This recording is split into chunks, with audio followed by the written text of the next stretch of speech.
Welcome to the Construction Brothers Podcast. I'm your host, Tyler Campbell, and with me, like he is every week, my brother, Eddie Campbell. What's up, Tyler? Not much, Eddie. Well, this week we were talking about the architect's race to the bottom.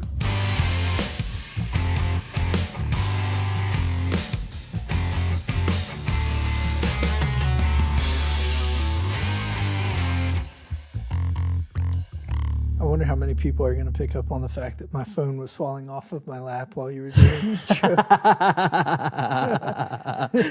show. Just slowly moving over YouTube version. to the side. Gotcha. You got your notes and stuff over there. We need notes today. This is going to be fun. We need to put a little phone box over there or something like that. Be like, no phones in the dojo, that sort of thing, right? Sure, whatever. Hey, guess what? What? You know how you have a problem, and we talked about it? Can you clarify which one? The pickleball one. Oh, yeah. No, I know about the pickleball one. Mm-hmm. All right. So, did you see the news story? No, what is it? Okay, they have healthcare problems right now. I mean, I don't think it's any secret. We got some healthcare issues out there, right? At large with, money and people having it, and, stuff like this. And public information, yes. Yeah, right. Yeah. Mm-hmm. So, staying away from the political side of things, of course. There's there's a problem right now with the monetary side of the healthcare system. And basically, the healthcare stocks were taking a bath last week. Huh. And some people did some research because it would seem that there's some additional weight on the healthcare system that was unanticipated. Okay. Due to pickleball. They tracked it back to like 400 million. Holy crap. 400 million in pickleball injuries because people that are playing pickleball aren't as young and healthy as you and need hip replacements and elbow surgeries and knee surgeries after they play pickleball. So I will say this. I am sore. I played last night and I am pretty sore. Well, you're not 70 either. And I'm not 70. Far from it, I might add. Yes. I still feel like I have a hip replacement brewing though. Like there were several times where I had pulled muscles in places regionally in that vicinity. It was your midriff? Yes, my midriff. I was worried last night. Had some pains and stuff going on. So if you're in your 60s or 70s or something, I could see how you'd slip and fall and twist your hip out of place and have to press your life alert. I get it. I like how you allowed me to tell that story as though you didn't know. I was going to tell that story and just thank you. That was. Did I get everything right, Tyler? No, you got everything right. That's good. For the record, I did send you that. You did, but I saw it on Morning Brew before that. Days before that. I love how we just go through and tell this story, and I'm like, no, I didn't hear about that. I have no idea. What? Really? Interesting. And I'm just playing along. I totally sent you that. I totally was the one that sent you the thing. It was hilarious. You sent me a link for Forbes. Yeah, it was Forbes. That was a Forbes article. Yeah. Link in the show notes. We hope. And Leo will get it. He's got it. He's got it on lock. He's just, absolutely nails it. Okay. Anyway, but Morning Brew covered it. And that was a trip too, because they just kind of allowed it to play out and probably did a better job than us. But yeah, there you go. That's what pickleball gets you, man. It's hip replacements and new knees and issues in the healthcare systems. All right. So we're talking about the race to the bottom for architects this week. You had a conversation about this that informed you of this certain topic. Mm-hmm. Kick it off. Done some research here and stuff, but you've got our point by point here. So let's walk down this list. Set the stage for us. What are we talking about this week? Yeah. Okay. So first, little shout out to John Roach there for being the guy I talked to. So appreciate this. I want to cite my sources. Cite your sources. Right. The source of, hey, a thing happened and it's a really interesting thing, and we went and Lee deep dived it for us. Yeah, Lee Dalma. Really, shout out to our researcher, Lee Dalma, for taking care of this one for us. We actually researched. This is more than just us talking out of our ears this week. We're getting more professional by the day. I would not get carried away, sir. All right. So interesting Interesting stuff. So we're going to talk about the AIA a little bit this week. Dun, dun, dun. So American Institute of Architects. And I really hope I didn't mess that up. American Institute of Architects. Architectural. The one thing you don't look up, right? It's the thing that gave you. So I thought I knew. It's the worst feeling in the world. That's going on. Worst that's feeling. going on the YouTube. All right. Crap. Well, so in 1971 and 1990, the AIA they apparently they had some problems, and the problems started from this thing called the Sherman Anti-trust Act. What's that, Eddie? Thanks for asking, Tyler. It's an act that I figured it was an act. that says, in lay terms, you're not supposed to have monopolies. Those are bad. So nothing that would inhibit free market economy, right? Price competition.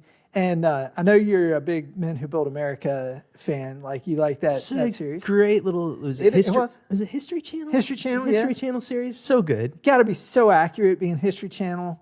They do their research too on Wikipedia. 100% accurate. And I can't back that up. They either. got all of their information from Wikipedia. I'll have you know. I think they do better than us. I mean, to be true to the History Channel. Hey, don't knock Lee, man. Lee did a good job on this stuff. No, Lee did a good job of knocking the History Channel. But Okay. all right, back on track. Back on track.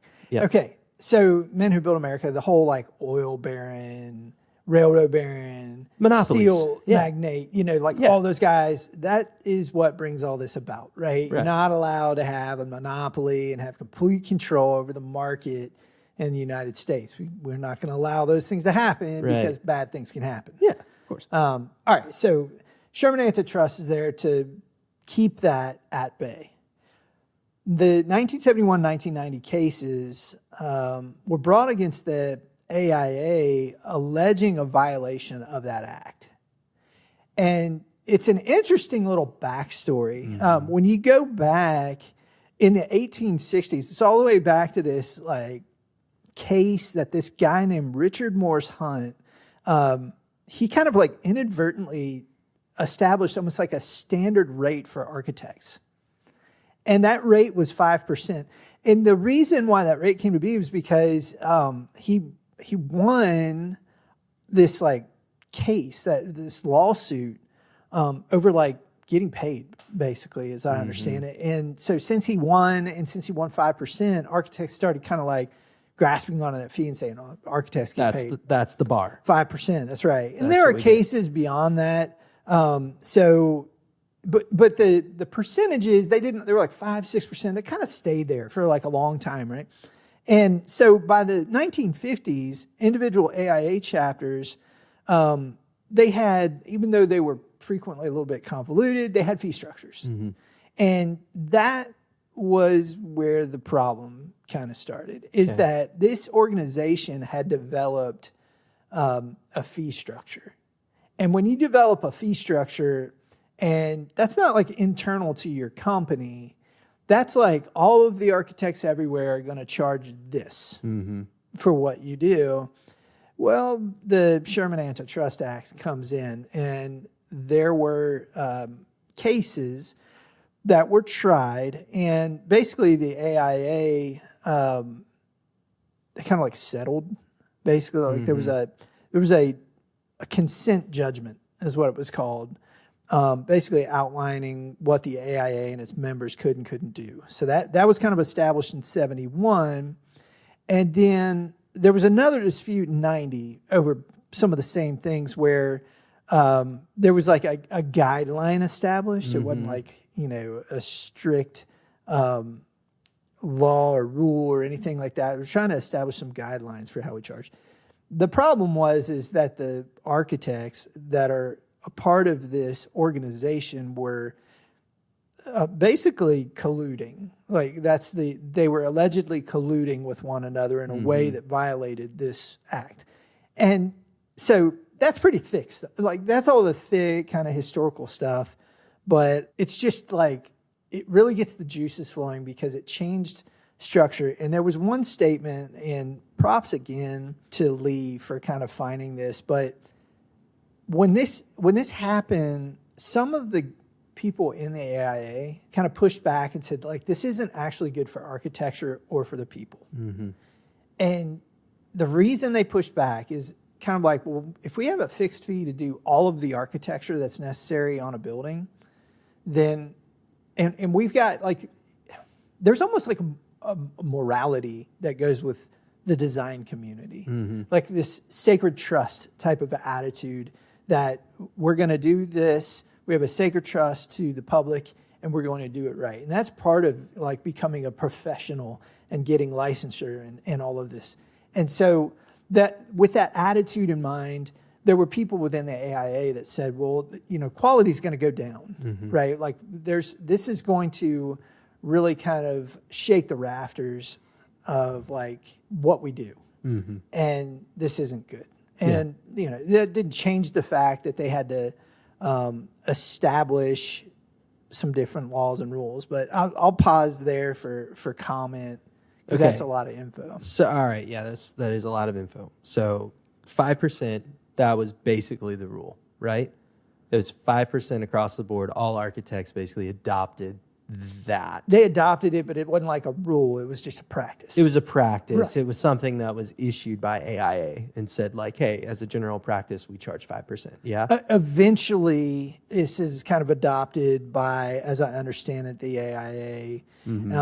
Think like 1950s is when they start to adopt these convoluted fee structures, is what we were saying. Okay. All right. The convoluted fee structure being the percentage. Being kind of that established percentage where it's like you're an architect, I'm an architect, she's an architect, and we're all going to agree that we're charging this for our services. Okay. Whew. Yeah, there's a lot to dive into here. So I immediately think from a business owner standpoint, if I know that I'm 5% of whatever the fee for the project is, I can better adjust things, right? Like it's a lot easier for me to say like, okay, this is $1 million project. My fee's $50,000. Like I don't really have to guess there, but I also know that it's based off of my merit as an architect, not necessarily my fee as an architect. And so whenever that sort of disbanded, and it's funny because like we're both coming to this from this lens of like capitalism, right? Like, yeah, capitalists, like happy to be a capitalist in this. Like we're coming back to this saying like, yeah, but like what were the ramifications of like kind of disbanding this kind of known percentage? And that's where this idea of the race to the bottom starts to pick up, right? So that gets disbanded. No longer are we using this percentage structure across the board. Now we're undercutting each other. Now it's, oh, I can do it for 40. I can do it for 35. Oh, I can do it for 20. Yeah, we're competitive bidding. And we're competitive bidding now, which on the outside looking in, you're going, hey, that's great. Yeah, we're not looking to demonize competitive bid here. I can save some money. But what comes with that $25,000 bid? That's a big question mark. That's a question mark. Okay, so before we get too far beyond some of the backstory and background, I do want to call, and we'll put this in the show notes as well, but there is an official AIA antitrust compliance guide. It was actually, this one that we have is from 2002. But if you're ready, willing, and able to be just riveted by a document that will keep you just in stitches from the humor, and I'm just kidding. This thing's dry like cracker juice. But it is, I mean, totally relevant to what we were talking about. Like, so that if you want to go and actually do a little bit of research on your own and say, are the brothers full of crap? Because sometimes they are. I wouldn't blame you. There it is. So that's in the show notes as well. Yes. And okay, the race to the bottom ensues, which is this like, not only can we not establish like a set fee, but we also are not allowed to say necessarily like what we'll do. And we're also not allowed to say in a group, I ain't working for that guy. Ooh. So I'm not Interesting. allowed to go around and band together with my friends in group boycotting of a certain developer or person that wants to build. Right. That's also a violation. So there are multiple ways that you can violate this act and kind of like collude with each other in an illegal way, Right. which I think leads to some nervousness amongst the design community. Like, I don't want to price fix. Like price fixing is bad practice. We don't want to do that. That could lead to legalities. Right. So the thing that was interesting to me and why I kind of reacted that way is this idea of not specifying what you'll do. Right? Like there's like a minimum standard of care that we've talked about before, right? So like, are we talking like establishing like, oh, I will make sure that my details are done properly. I will make sure that we check it well. I will make sure that our grid lines match up with the engineers, like all of that, right? We'll do the research on the back. We'll make sure things are tidy and right. Like, is that kind of what we're saying? I think what we're saying is, yeah, that isn't established, but I would also say that I've never sold architectural design before, and I don't know what all of the practice is out there. Yeah. So if I'm business developer number one for an architecture firm, and I sell a job to like a highly sophisticated owner, and I'm a fairly sophisticated architect, and the job scope is somewhat cut up because it's renovation or something, I would wager that there's some scope exercise going on there. What do I have? What do I not? Right. Right. And it would be the owner that would need to convey, what are we doing here? Right. Yeah. What's the end goal? Right. Yeah. And then help the architect to know how to convey what are we doing here to all of the subcontractors Right. that follow. But I would also wager that there are a lot of jobs out there with less sophisticated entities, both on the owner and design side, that are a lot more of a nod and a handshake. I'm going to design you a building.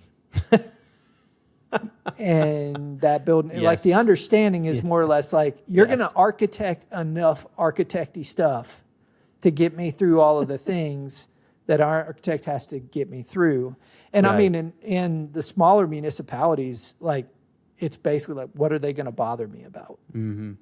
Right? Like, how much of the code stuff am I really going to be bothered about? And that's based on the stringency of the inspections and whatever. So this has got to be a sliding scale. And I would say that that's going to slide pretty, in a pretty large swath. Yeah. Right? Yes. This race to the bottom, what's interesting about it is, in a competitive market, I'm motivated to win the job. Right. So I might define as an owner a scope of work. As an architect, I might know what to do to get that scope of work done. But what I do, I mean, we back reference maybe delegated design. We were encouraging people to know whether they had that in their scope, because it could be a $50,000 line item. I think we know that not all architecture or architectural drawings or architectural deliverables are created equally. No. Not all sets of specifications are created equally. Nope. And so as a result of that, you could spend $22,000 getting an architectural design done, getting your architect's drawings in, everything, get permitted, whatever. One firm is $22,000 and another firm is $25,000. And the firm that's $25,000 is giving you so much more than the one that was $22,000. And maybe the value is enough that that $22,000 firm, that if they were producing that, it'd be $32,000. But they're cutting what they're delivering. They're skimping. They're not giving you as much. They're not conveying as much intent through their documentation. They're cutting as much out, cutting the fat out. That's the race to the bottom. The race to the bottom is, I want to reduce fee. As a reduced fee, I've got to make sure that I'm as streamlined as absolutely possible to get to the end of my process. Well, really reduce time. I have to reduce time. And then I'm going to weigh and balance that against the construction administration side of things.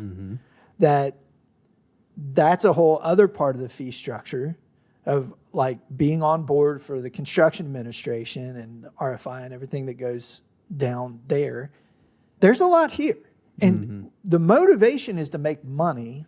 And as we try to make money, I mean, the motivation is like, I think once upon a time, and maybe this is starry-eyed, but the pushback from that group of architects that said, maybe it's not such a good idea that this fixed fee goes away. What I heard from them is there was this sacred trust that we had kind of established off of, and we were doing architecture, like all of it. Like we are architects and we are doing all of the thing. And it's interesting now looking at design documentation and how it's kind of progressed, or maybe we could argue digressed since 1950. Back reference the episode we aired with Pop a couple weeks ago around Father's Day, and how he was talking about his relationship with the architect, that relationship between the architect and the contractor, and everything that architect knew and did. Pop would have been building before this ruling.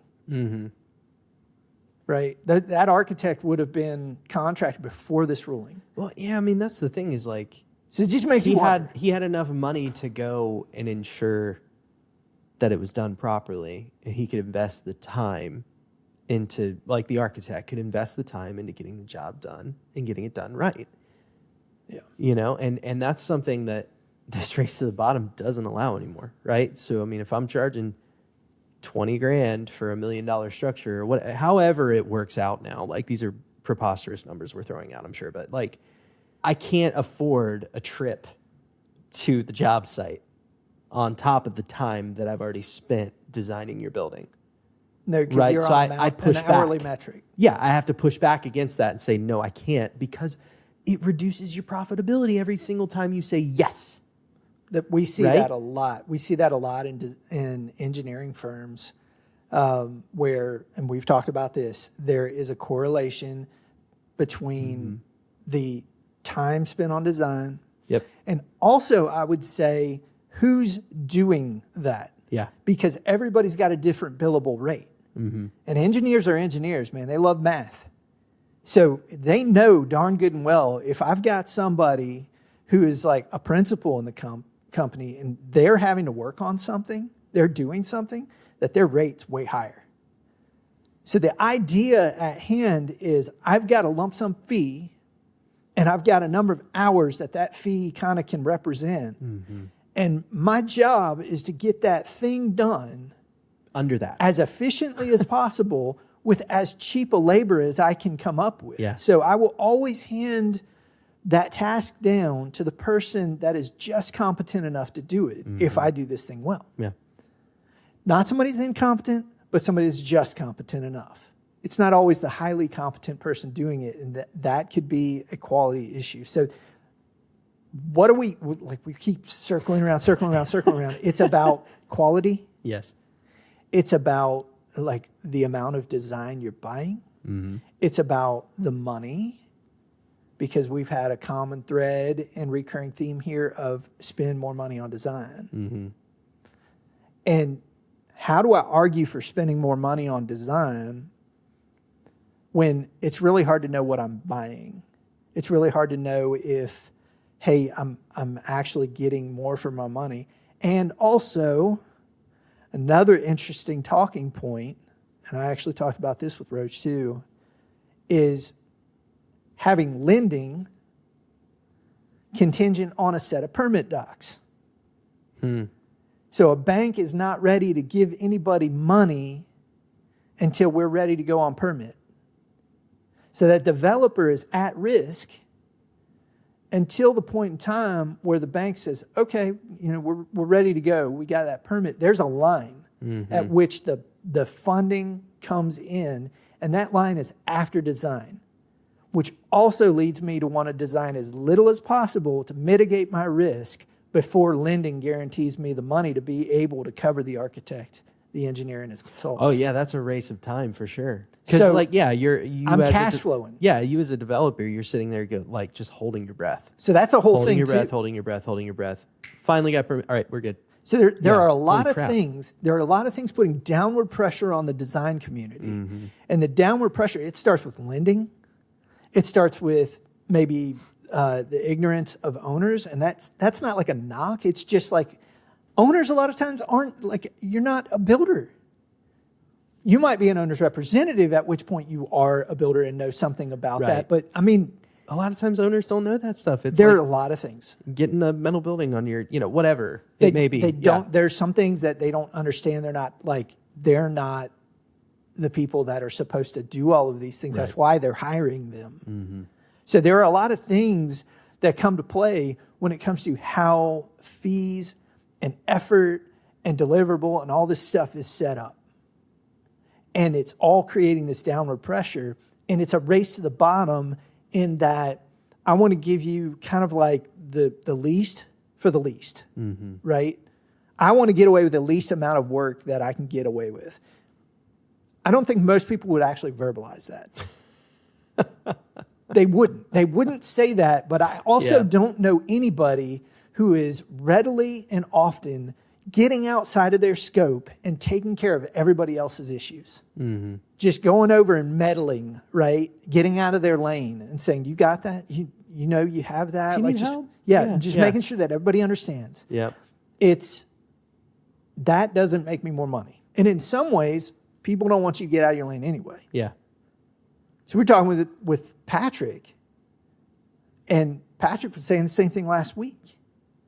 That he's got to kind of know his project, know how they're operating, and know whether they're going to be paid to stay in their lane and just produce a set of documents, or whether they're going to be paid to kind of be like a partner in this process. So that race to the bottom is real.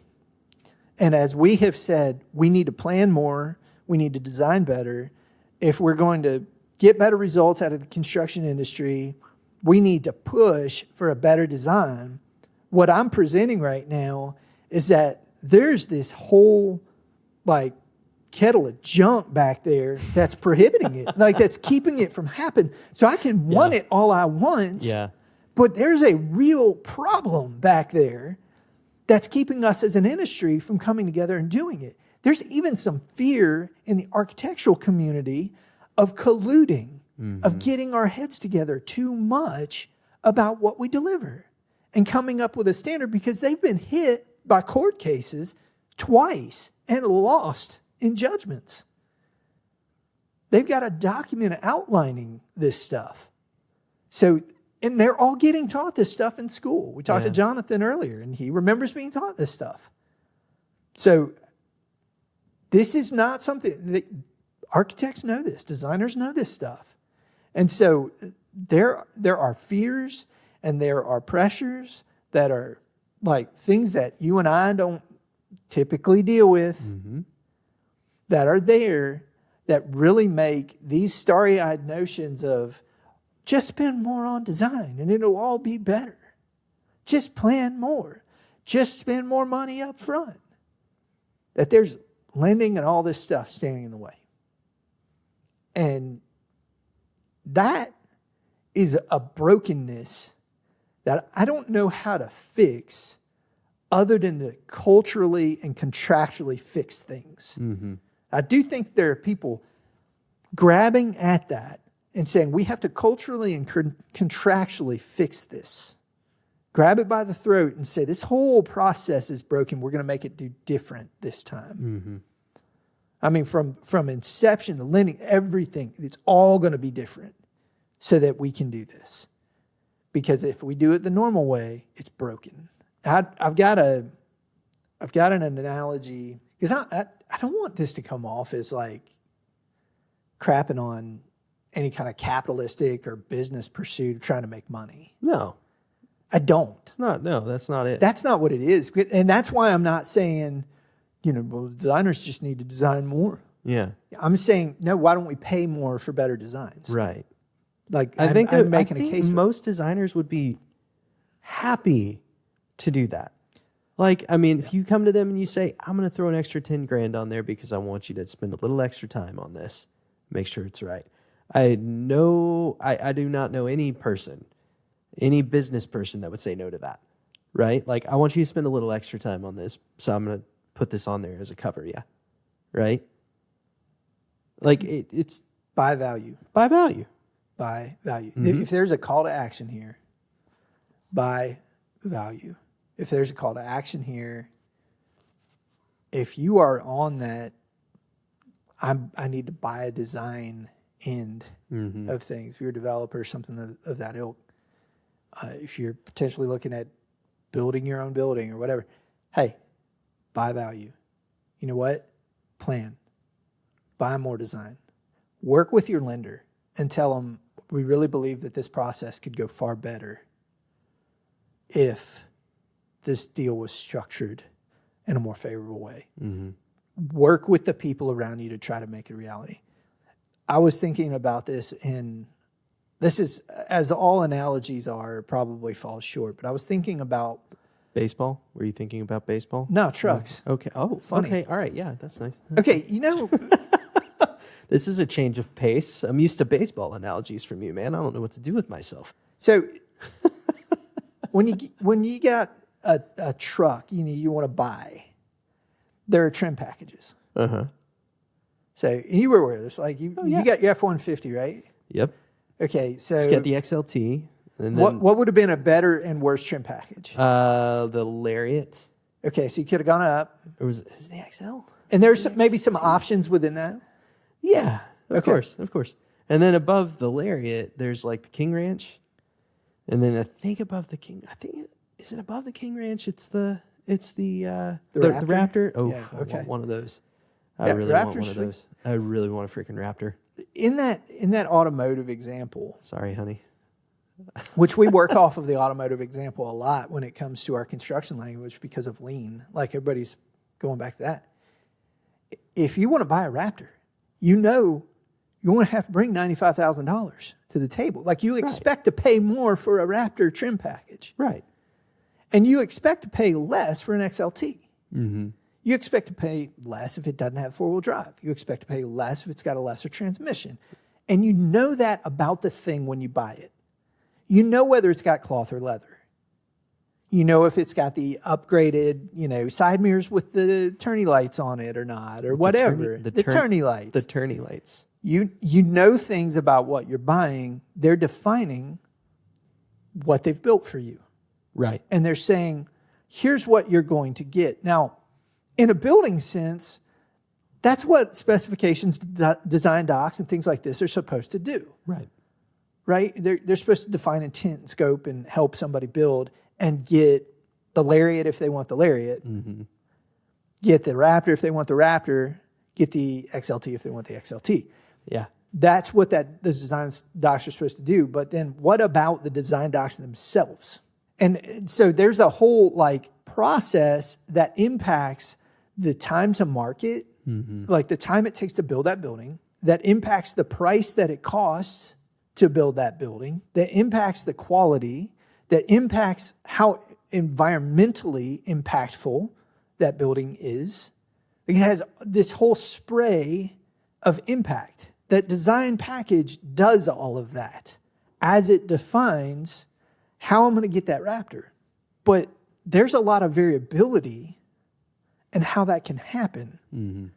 And the automotive industry controls that variability because of their manufacturing mindset. Yeah. They know how a Raptor is going to get built, and they're going to build it again and again, and that kind of works. Yep. We don't do that in construction. It's a bunch of one-off. So you might have 5 different contractors and 5 different architects that are possibilities in trying to bring a project to bear. Do you understand all of the variability and your risk and your time frames and your quality and your money and the possibility that you're going to have a budget overrun or fights or whether it's a pleasant experience or not or whatever? There's a lot of things that can happen if you hire architect number 3 and general contractor number 5, or architect number 1 and general contractor number 2. This is such a mixed bag. And we're not planning on the front end. Mm-hmm. I think we are shooting for like an end product trim package, but we never step that back and say, how nice of a design am I going to buy? Well, yeah, I want a Raptor, but I'm only going to put in an XLT's worth of effort, right, on my design, right? I'm not going to think outside the box. I'm not going to look at ways to get to the Raptor trim package, right? If we're taking that analogy. Yeah, right? Again, analogies are broken quickly a lot of times. Of course, but in that same vein, it's like if you want to take it to that next level, it's going to require a little extra design. Yeah. Which we're arguing for by value. But this whole episode is about exposing the fact that design and everything about it right now is actually pushing against that notion, because the owners and the financiers and people that are in insurance, like these are enabling us to continue to buy crappy design, or actually like forcefully push for it because we don't want to spend too much yet. I have another analogy that I would like to bring to the table, sir. Please be pickleball. Not pickleball. Dang it. So, when you're in the kitchen. No, I'm just kidding. All right. So did you know F1 just had a cap on the amount you can spend on your race car? Did you know about that? No. I'm not sure the number. I'm not quite sure. But there is a cap. You cannot go over that threshold.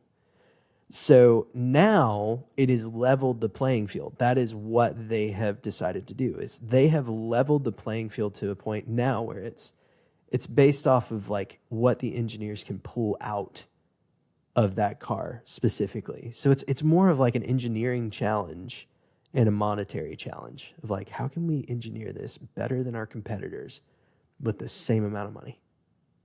And so it kind of comes back to somewhat of like the people thing, right? Like, who are you hiring? Who are you bringing to the table? Because it's funny how even with that cap, like there's so much variation there. There's so much variation in those cars. You've got Red Bull, which is absolutely slaying, and they have been for the past, I think, 2 years. And then what's hilarious is that Mercedes, who's at the top, who was spending a ton more and was getting more performance out of their cars like every year. I think it was like 8 years running. I cannot remember exactly. It's like 8 years running. They were at the top of the heap. This cap got established. Mercedes dropped. It's interesting. It's really interesting. So it's kind of, all right, we're going back to this idea of like design and having these caps on different things is like the different effects that a cap could have that could potentially be negative, right? I mean, this could put us in a negative state too, wouldn't you think? Like it could cause some people to not press further because they have the means to. No, I'm saying spend the money. I'm saying spend the money. Yeah. Buy more design with more money. Like I'm saying do the research. Find the high-quality designer, buy a better design, do better planning and pre-con, and thereby get a better building. Mm-hmm. I want to see more people say, we're going to get something more in the design. Like we're going to start pushing and reprioritizing design. And that was actually what you were saying was reminding me of Lee Evey with his Pentagon project and some of the just like the performance specs. Like you're going to give me every last drop that you can give me for this much money. Right. Every drop. Every bit you can. Yes. And then you're going to be judged on how much you can give me for that amount of money. I want to know everything you give me. And I'm going to hold you to task on it. You're going to show me, and then you're going to do it. And I'm going to have that at the end. So you're going to be like, maybe we can't price fix on, I'm having an idea here. Maybe we can't price fix on the AIA side because that busts the whole Sherman Act. But perhaps we can price fix on the owner side and say, I've got $1 million for my design.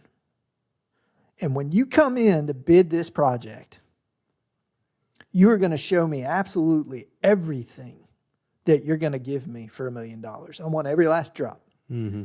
And you're going to be awarded on the basis of the quality of what you deliver, your customer service, your innovative ideas, and what that entails. Like everything that you're going to give me is going to be brought in, and I'm going to determine that when I spend $1 million on design, that I'm going to get, 100 things out of this guy and 98 out of this guy and 95. Let me just kind of make that numeric, right? That I'm going to try to dial it up to 100% of everything I can get for that money. Mm-hmm. Rather than throwing a concept over the wall and then telling this design team, like, so what's that cost? And one tells here's me a napkin sketch. Here you go. Right. One tells me $800,000 and the other one tells me 1.2. Yeah. And I'm looking for the middle cluster of the 4 bids or something like this and awarding the lower of the 2 middle. Mm-hmm. I mean, we gotta do better than that. Yeah. What we do know is that design documentation, as it stands right now, is under a lot of fire, and I believe could use improvement.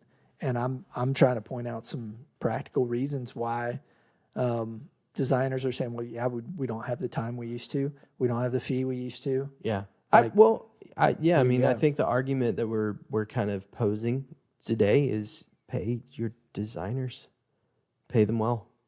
Like we're not saying like go crazy, but we're talking about make sure that you're giving them enough to get the job done. Buy value. Well, define value, then buy value, right? Actually stop and think and understand and know what value is, then buy. Don't just get carried away, because that is another thing with the front end of the project is just, I gotta go. I gotta go. We gotta have it. Lots of movement. We need to go. Lots of movement. Think, then act. Slow is smooth. Smooth is fast. Think, then act. Define your value, then buy your value, and then you get the benefit of the value. I'll have you know the last time I said slow is smooth, smooth is fast was when I was changing a nasty diaper. Yeah. So thanks for bringing that back I can still smell it. Well, Eddie, all right. So we've gone around and around and around this thing. End of the day. How much time we spend? Buy value. Probably like too much time. I don't think we're that bad. We're not over an hour. We're not over an hour? Wow. Oh, look at us. Is anybody else here? Did everybody leave? Are you still there? Are you still there? All right. Well, so at the end of the day, what we're trying to say is buy value. Yeah? Yeah. Define value and Define value, buy value. Buy value. I said it really good a minute ago. And then, okay, that's fine. All right. Okay, do that thing we said a minute ago. What? It was really good. I can't remember it right now. All right, guys. Well, we appreciate you being here with us today. Go build something awesome. See you next time.